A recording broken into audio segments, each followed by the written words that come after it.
Anda pasti sering kan pakai WhatsApp buat koordinasi kerja? Cepat, gampang, semua orang punya. Iya kan? Tapi coba bayangin deh, aplikasi yang sama dipakai untuk ngatur stok kantong darah. Satu pesan penting yang tenggelam di antara stiker "Selamat pagi". Akibatnya bisa fatal. Dan yang paling mengejutkan dari laporan yang kita bedah hari ini tuh, sebetulnya bukan fakta kalau mereka pakai WhatsApp. Itu kan terjadi di mana-mana. Yang mengejutkan adalah seberapa dalam jebakan ini. Kita nih nggak ngomongin salah kirim pesanan makan siang ya, tapi soal rantai pasok vein to vein, dari pendonor ke pasien. Wow. Di mana prosedur keselamatan dan privasi pasien itu secara sistematis terabaikan cuma demi apa ya? Kenyamanan sesaat. Oke. Jadi misi kita dalam Deep Dive kali ini adalah membongkar shadow IT di salah satu tempat paling kritis.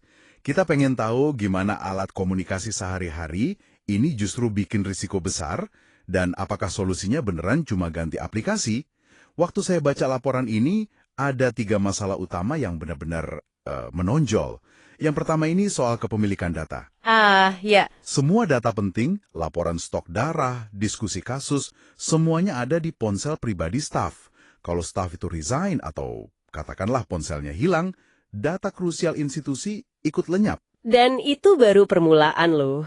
Masalah kedua itu soal jejak audit. Sama sekali nggak ada.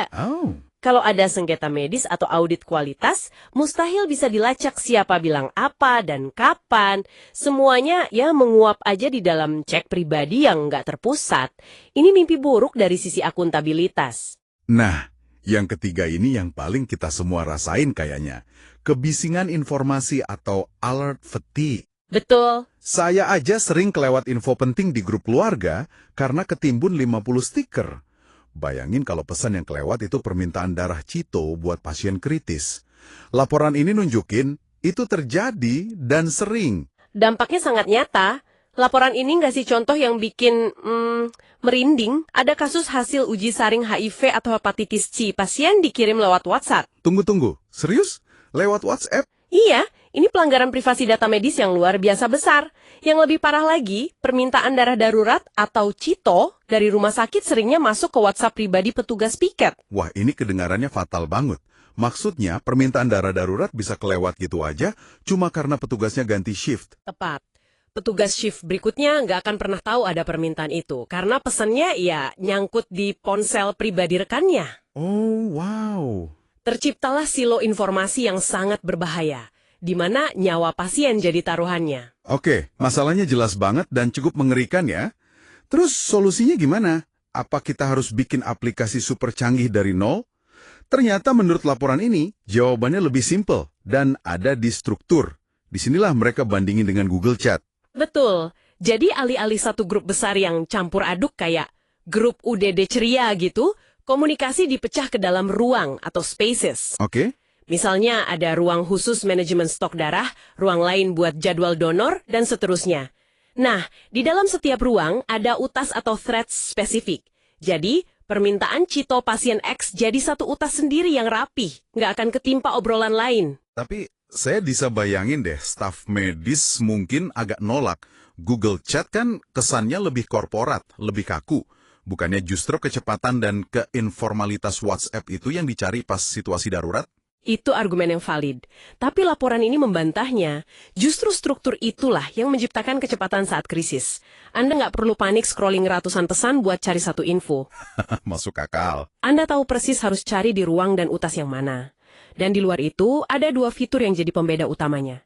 Keamanan dan memori institusional. Nah, ini bagian yang menurut saya paling kuat. Soal memori institusional ya, ada fitur pencarian semantik ya, Bro. Benar. Bayangkan ya, untuk keperluan audit, manajemen bisa aja ngetik nomor kantong darah misalnya 12345 ABC. Dan dalam hitungan detik, seluruh jejak digital kantong darah itu muncul. Semuanya? Semuanya. Dari percakapan awal, file persetujuan, sampai konfirmasi pengiriman, bahkan data dari 2 tahun lalu. Ini mustahil dilakukan di WhatsApp. Jadi ini kayak punya mesin waktu untuk setiap kantong darah ya? Kita bisa lihat riwayat hidupnya dari A sampai Z cuma dengan ngetik nomornya. Itu luar biasa. Terus yang kedua soal keamanan. Kontrol admin. Kalau ponsel staf hilang atau dicuri, admin bisa langsung hapus akses akunnya dari jarak jauh. Data pasien jadi aman. Oke. Tapi lebih dari itu, ada potensi otomatisasi. Mereka bisa bikin bot, misalnya Blood Alert, yang secara otomatis ngirim notifikasi prioritas tinggi ke semua staf kalau stok darah golongan O turun di bawah ambang batas aman. Jadi sistem yang kerja ngingetin manusia, bukan sebaliknya. Jadi apa artinya semua ini? Pada akhirnya, ini bukan sekedar soal ganti aplikasi dari WhatsApp ke Google Chat. Bukan. Ini adalah perubahan paradigma. Dari komunikasi yang reaktif, kacau, dan berisiko, menjadi sebuah sistem yang terstruktur, bisa diaudit, dan yang paling penting, aman buat pasien. Sebagai penutup, mungkin sebuah pertanyaan buat Anda renungkan. Kalau alat komunikasi yang kita anggap sepele ternyata punya resiko tersembunyi sebesar ini di dunia medis, kira-kira di area mana lagi dalam pekerjaan atau kehidupan Anda, shadow IT serupa mungkin sedang terjadi tanpa Anda sadari? Oke, mari kita bedah ini. Ada satu studi kasus yang Anda kirim, kelihatannya spesifik banget, tapi isunya ini universal. Jadi ada unit donor darah yang semua operasi kritisnya, permintaan darah, jadwal, itu semua pakai WhatsApp. Betul. Dan sumber ini membandingkannya langsung dengan Google Chat, lengkap dengan rencana migrasi 90 hari. Misi kita, ya, mengekstrak strateginya. Gimana caranya pindah platform tanpa bikin semua staf frustrasi. Tepat. Dan yang menarik di sini, ini bukan sekedar soal fitur A versus fitur B, kan? Bukan. Ini lebih ke studi kasus tentang manajemen risiko tersembunyi. Pertanyaan besarnya kan gini, apa yang terjadi waktu alat yang kita anggap gampang, ternyata nggak cukup aman untuk pekerjaan yang mempertaruhkan nyawa? Nah, itu dia. Oke, kita mulai dari yang paling dasar. Soal kepemilikan data. Ini yang paling bikin saya kaget sih. Jadi, kalau di WhatsApp, semua info penting, data donor gitu, itu semua nempel di HP pribadi staf ya. Persis. Jadi kalau stafnya resign, ya sudah. Datanya ikut pergi juga dong? Ikut pergi sama orangnya. Itu baru satu masalah. Yang kedua, keamanan. Coba dibayangin, gimana cara kita yakin 100% mantan karyawan itu sudah keluar dari semua grup? Susah kan? Hampir mustahil kayaknya. Apalagi kalau grupnya banyak. Nah, data sensitif bisa bocor kapan saja. Kalau pakai sistem enterprise kayak Google Chat, akunnya kan terpusat. Begitu statusnya diubah, klik, semua aksesnya langsung terputus. Beres. Oke, itu masuk akal sekali. Tapi mungkin yang paling terasa di operasional harian itu struktur percakapannya ya. Di WhatsApp kan semua jadi satu. Banjir informasi. Betul. Info permintaan darah darurat bisa ketumpuk sama, ya obrolan selamat ulang tahun, bahaya banget. Bisa fatal itu. Nah, disitulah Google Chat unggul. Dia punya konsep species dan thread. Anggap aja setiap topik krusial, misalnya stok darah A+, punya kamarnya sendiri. Oh, jadi lebih rapi ya? Jauh lebih rapi. Jadi nggak ada cerita informasi penting terlewat. Analogi di sumber ini cerdas loh. Solusinya bukan memilih satu pemenang. Maksudnya? Gini, pakai Google Chat untuk dapur semua urusan internal yang butuh jejak audit, yang butuh keamanan. Nah, WhatsApp-nya tetap dipakai, tapi sebagai jendela layanan. Ah, dapur dan jendela. Saya suka analogi itu. Dapur buat internal, jendela buat eksternal. Tepat. Jadi ini soal memakai alat yang tepat untuk pekerjaan yang tepat, bukan anti WhatsApp. Fase pertamanya itu merekrut digital champions. Dan ini bukan cuma manajer loh. Justru yang penting itu teknisi lab, admin, orang-orang di lapangan yang memang antusias. Oh, jadi dutanya dari kalangan mereka sendiri ya? Betul sekali. Karena bujukan dari teman kerja itu jauh lebih manjur daripada memo dari atasan kan? Benar-benar. Setelah itu gimana? Langsung pindah semua? Jangan. Itu kesalahan fatal. Fase keduanya adalah implementasi paralel. Jadi latihannya itu pakai skenario nyata. Misalnya, oke, hari ini kita simulasi cara lapor insiden transfusi via Google Chat. Bukan sekedar ngajarin cara bikin thread. Jadi langsung praktik ya? Iya. Dan yang paling penting, harus ada yang namanya killer feature. Tunggu, killer feature? Fitur andalan gitu? Tepat. Satu hal keren yang nggak bisa dilakukan WhatsApp sama sekali. Di contoh ini, mereka bikin bot untuk cek stok darah. Wah, gimana tuh kerjanya? Staff tinggal ketik stok A+, dan bot langsung jawab jumlah kantong darah yang tersedia. Instan. Wah, itu keren banget. Saya bisa bayangin semua orang jadi pengen coba, cuma karena fitur itu. Itu mengubah paksaan jadi keuntungan pribadi. Nah, itu intinya. Tapi semua itu bisa gagal kalau fase terakhirnya nggak dijalankan dengan benar. Yaitu fase cut-off. Momen penentuan? Betul. Di sini, konsistensi pimpinan itu segalanya. Kalau setelah tanggal yang ditentukan, ada yang masih lapor via WhatsApp, manajernya harus tegas tapi sopan. Jawabannya harus selalu, "Terima kasih infonya, mohon diposting ulang di Google Chat ya, agar tercatat resmi." Tanpa terkecuali. Tanpa terkecuali. Kalau sekali saja ada manajer yang bilang, "Oke, kali ini nggak apa-apa," ya sudah, seluruh rencana bisa berantakan. Oke, jadi kalau kita tarik benang merahnya, ini bukan cuma soal ganti aplikasi dari WhatsApp ke Google Chat. Ini soal mengubah budaya kerja ya. Dan kuncinya lebih ke strategi manusianya. Ada duta, ada fitur pemikat, sampai ada ketegasan pimpinan. Tepat sekali. Teknologinya itu cuma alat. Nah, sebagai pemikiran penutup untuk Anda renungkan, coba pikirkan ini. Ini kan bukan cuma soal WhatsApp. Di organisasi Anda sekarang, aplikasi bayangan atau alat informal yang semua orang pakai karena gampang yang sedang berjalan. Dan risiko tersembunyi apa yang mungkin belum Anda sadari ada di baliknya.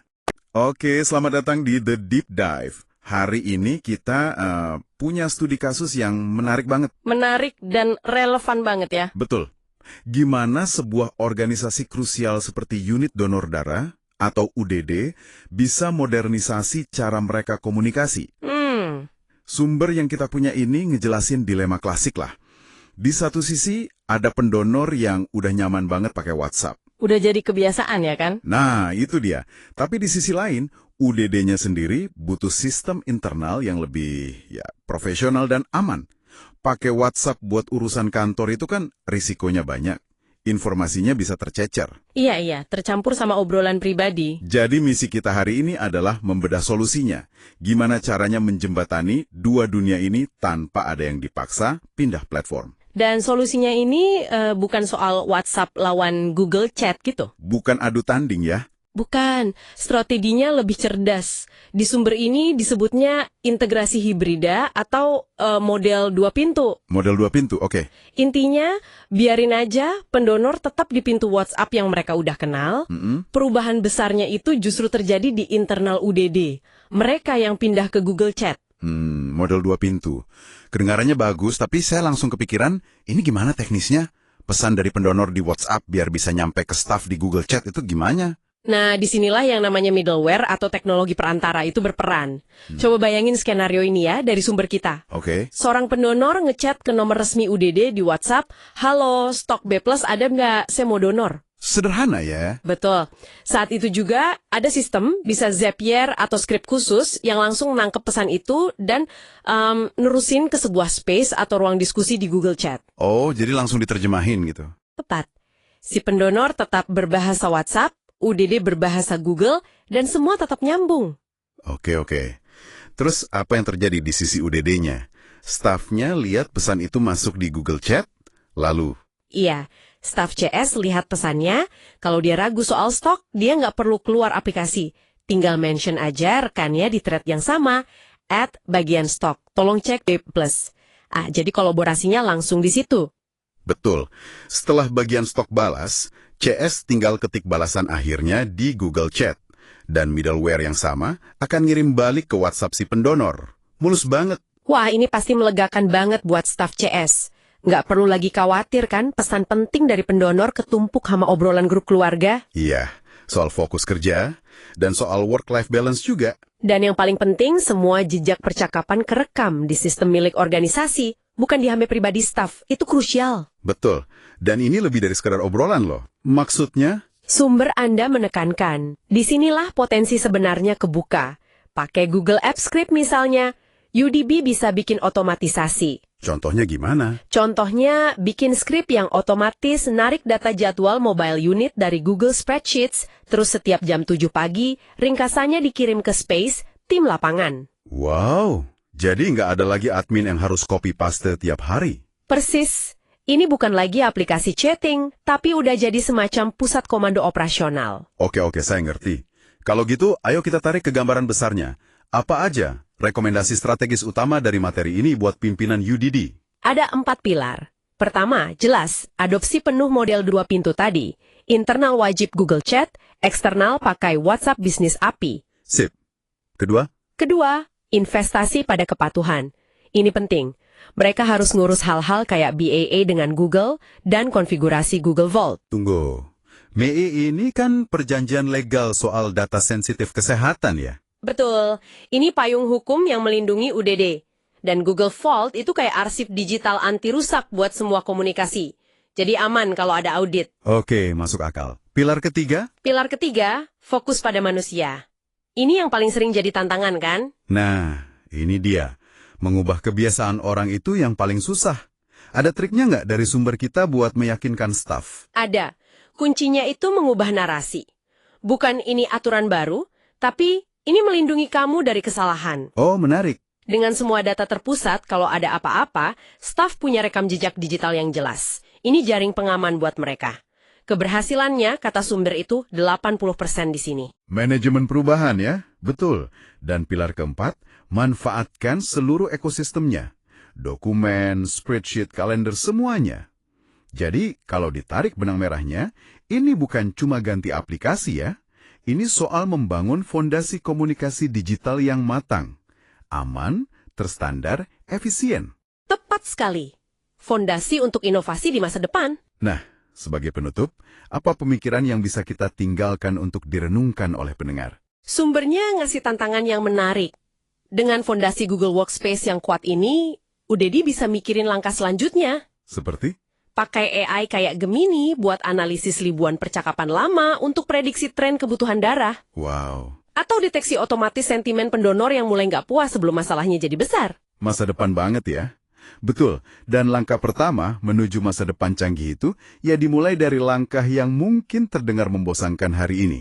Mengamankan komunikasi kita.